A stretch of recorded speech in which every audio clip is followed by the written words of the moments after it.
Just outside of Helen, Georgia, you will find a very interesting Renaissance castle known as Uhuburg.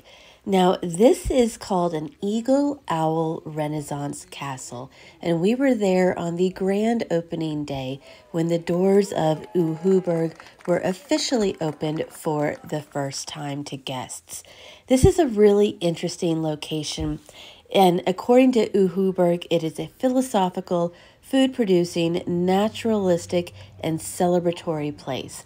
And it definitely looks like a castle. This is a great place for photo shoots. A lot of people have come here and done some really interesting photo shoots. At some point in time, they will have accommodations in the towers, but they are currently working on that.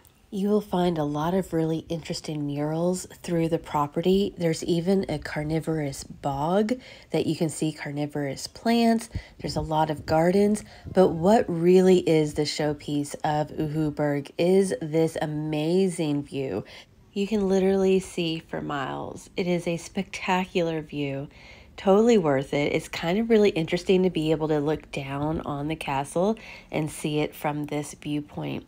Now, if you intend on visiting Uhuburg, be sure that you look at the website because you do need to schedule a guided tour as of right now, and you definitely want to look at their operating hours. But this is a very unusual location and destination that is located just outside of Helen, Georgia.